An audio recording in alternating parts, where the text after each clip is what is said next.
Hi there. Today we are going to make a jack-o'-lantern, and our jack-o'-lantern is going to end up being symmetrical with two sides. You will get to decide what the sides look like. Okay, you have been given to you a black and an orange piece of paper. On the orange piece of paper is the template for a pumpkin. These pieces of paper need to be set together like this, like right on top of each other. And I stapled mine so that I don't lose track as I cut out my pumpkin shape. And you might want to do that or put a little piece of tape somewhere so they stay stuck together. I'm going to cut around, and in this way I get a pumpkin shape that is exactly the same on the orange paper and on the black paper. Go all the way around.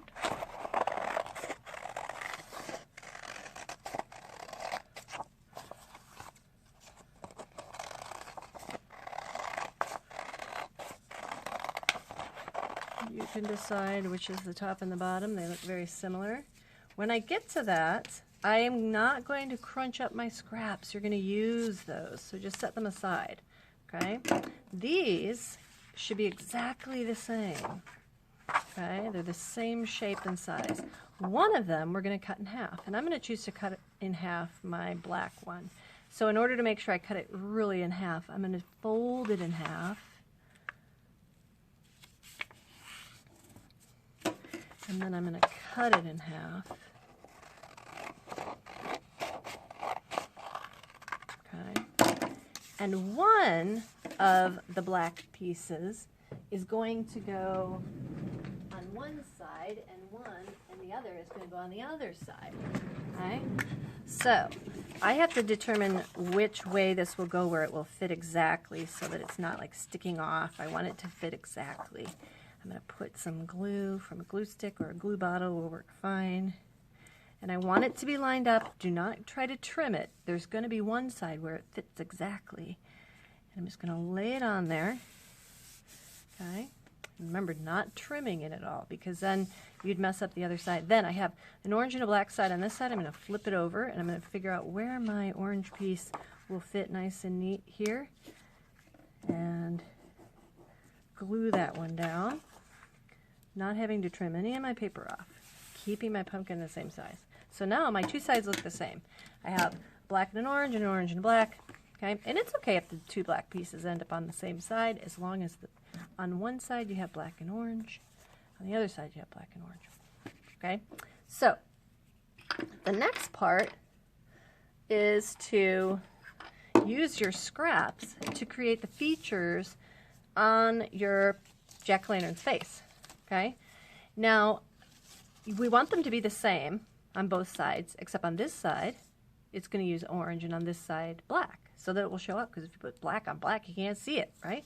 So I'm going to show you some quick ways to do this. If I use the corner of my paper, I can get a triangle shape out of that corner.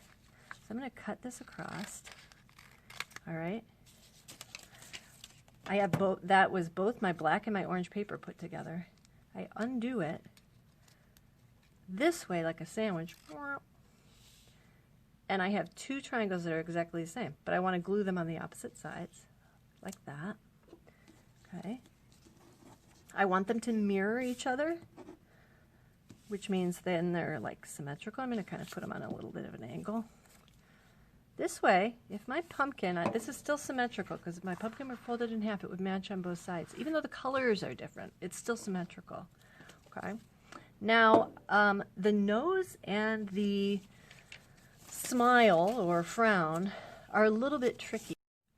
Okay, the next part is the nose and the mouth, and they're a little different because you're not making two of them. You only have one nose and one mouth. So you have to think of a shape that's going to work for that.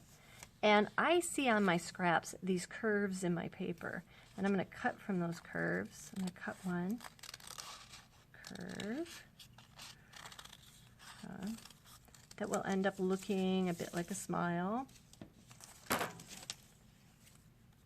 and then I have to decide, I'm going to cut it in half, okay, and I'm only going to use half of it on there right now. So I'm going to take it, and if I flip it, bloop, I end up like that. But I want to put, like I said, the black on the black side and the orange on the orange side, right? So I'm going to put my black over here and my orange over here. All right, and then I still have that other half. I could choose to use these these edges that I see sticking out. I could cut those off so that I have two that are the same. And I could put the orange one over here, like a fang. I could put the black one over here, going this way. Okay, looks a little more Dracula-y. Okay, I also still have teeny little scraps. I still have all my other scraps over here, but I can create some sort of pupil in the eye so it looks more alive, right? I'm going to cut, I'm holding both the orange and black paper, and I'm going to cut a kind of circle shape in there, or oval, right? And I'm going to put in the middle of the black, I'm going to put the orange, and then I'm going to flip this one so it's the same but symmetrical over here. And I could even do another black and another orange inside that. I can make eyelashes, right? One feature that really makes something come alive as a face is eyebrows. So I'm going to cut another little small piece here that I'm going to use as eyebrows. Remember, I'm still using my scraps, right? I'm going to flip those, and I'm going to make eyebrows. I can make them look mean. I can make them look happy. I can make them look a little sad, right? So it goes like this. I'm going to make it look up like this. Okay? I'm missing a nose. So I'm going to make a nose shape. I'm going to go back to my scraps and I'm going to cut from a triangle end, okay? And I'm going to use just half of that so that when I flip it, okay, got this like this, flip them, I can put them together to create a nose. Okay, could have been round, could have been a square, could be all crooked and curly if I wanted to be. Okay, and this looks like a pretty happy face. I'm also going to need to add a stem, but guess what? I'm not through because I have a whole nother side, and it would be really fun to do opposites for my faces. Like here I have quite a cheerful face. I could do a really scared or surprised face or mad, right? This is an example of that. On this one, this side's a happy face. This side looks quite angry, right? So thinking of opposite sides. And then the cool part is you can put this in the window of a house and then there's a picture on both sides, right? Or you can hang it from the stem. And then as it swings, you can see both sides. It's a great decoration for Halloween. I usually say you should put your name on the stem, and that's an easy way to find it again. So have a good time. Happy Halloween.